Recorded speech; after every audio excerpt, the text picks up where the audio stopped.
all data that we have collected to date says that all the seafood was safe all during this time. And this is sort of an overview of the essential components of how we went about reopening the areas. These reopening protocols are available and have been available on the FDA's website and I think on the NOAA website. They were available the minute that the agreement was set, and they're on there.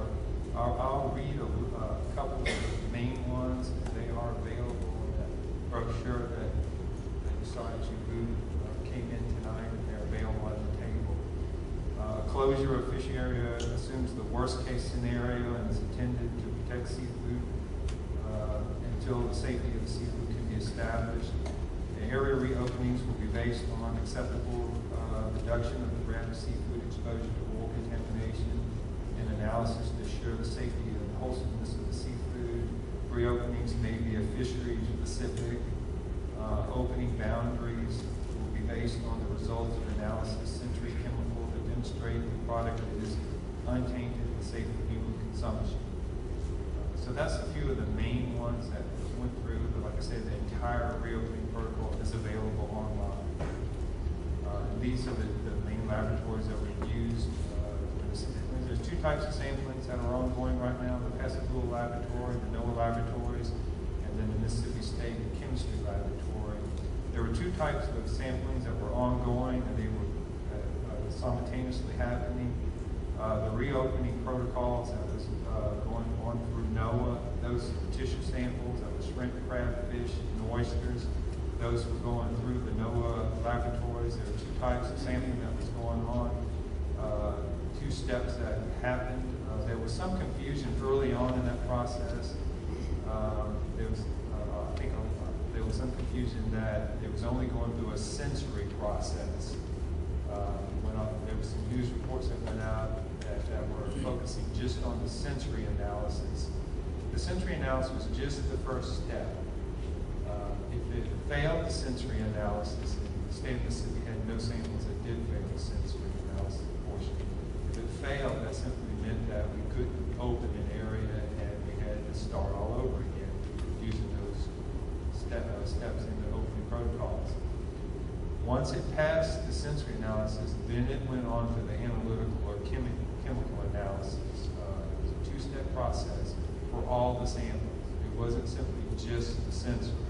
Both steps had to be completed and passed both steps before we were allowed to open an area. And then second, we do the seafood safety samples, and those include shrimp, fish, crab, and oysters also. Those are done. They were done initially on a 2-week process. We did them a lot closer sample of that early on, and then we switched to a 2-week schedule. And then starting in October, we're going to do them once a month. But we're going to continue on pretty much indefinitely until we are assured that the public is assured that the seafood is safe, and we're assured that the seafood is safe. You saw this map, or a version of this map, in Nick's presentation. It shows both types of sampling, the locations where those samples were collected. And this is an update. I've given this presentation a few times, and this shows the update figures. Again, these are available. I don't think the publication that came out that's available tonight, it was published a week before we got updated these figures, so it doesn't contain the updated figures. But we'll have these updated figures here pretty quickly on our website if I'd like to have those. But these simply show the numbers of samples. For shrimp, it was 60 so far through the 28th. Crab, it was 87. Finfish, it was 113. Oysters, 43, for a total through the 28th of 303 samples. The lab results, all of those have come back well below the levels of concern. And the lab results, the shrimp is 7, still pending. Crab is 12, still pending. Finfish is 18, and oysters there are 13. Probably, I estimated about 85% of the samples have come back this day so far, and all of them are well below levels of concern. And this also is a graph, a chart that's in that publication we pick up tonight. This chart shows what it shows is when those test results come back, it'll list these components here on the left side of the graph to show what levels they've detected, if they've detected. The vast majority, 60–70% of all these listed will come back non-detected. And if you look at this carefully, there's two columns. The one listed is the level of concern that's established by the NOAA protocols. And you'll see there are pretty big numbers. You know, there are whole numbers, 123 parts per million. That's the allowable that the NOAA protocols will allow. And then you'll see these other ones are fractional parts. Most of them are in either hundreds, thousands, or tens of thousands. They're so small. But if you heard us speak up here, you heard NOAA, DMR, DEQ, and if y'all attended presentations where I get them, you'll hear us say these are thousands or tens of thousands of below the level of concern. So if you pick up that pamphlet and you see these, pick these up, if you want to know how we got about saying those types of figures, the way you would do it is, I figured for the first one, if you look at the first component, naphthalene for shrimp, and you'll see 123. You would divide that component, the maximum detected, and most of these are a lot lower than that. You'd take 123 and divide it by 0.00495. And that will give you about 24,000 below the level of concern. So that's how we come about making those types of statements. And then you can calculate that for all of these.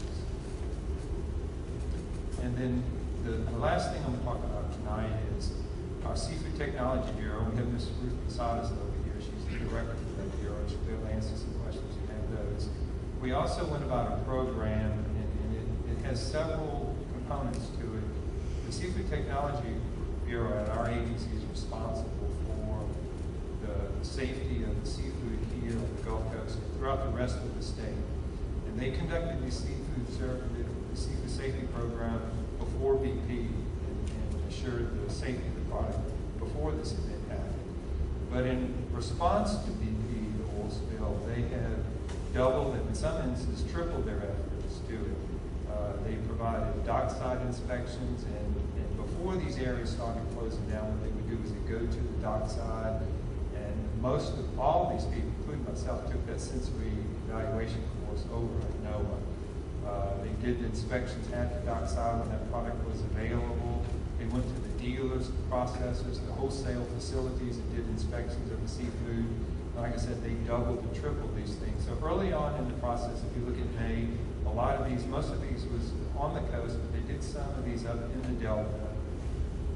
And then as we moved in through the process, you can see the numbers started picking up the places that we were, the counties that we visited. And then we really, we've expanded tremendously. And then in August, and of course the September figures are not quite in yet. They just the month. So the whole point of these graphs is that our Bureau, the DMR, the DEQ, the Health Department, we've all participated in going out anywhere that you would find seafood in the state of Mississippi. In addition to all the analytical, the chemical testing, the water and sediment, and all these other type of testing, we've actually gone out to the dealers and processors, the restaurants, places where you would go purchase and buy and eat the seafood and inspected it ourselves to ensure that it's safe. And that's all I have tonight. And like I say, I'll be available on the side table if you have any questions. Appreciate your time.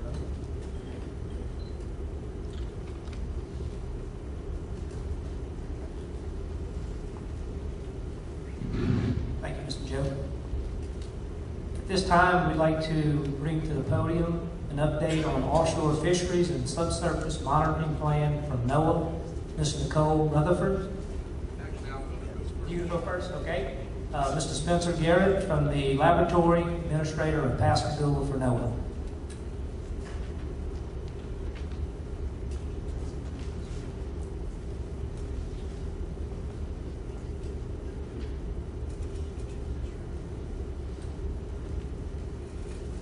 Two things. One, I'm glad to be back in Biloxi. I grew up many years ago, in the 1950s, in the most huge part of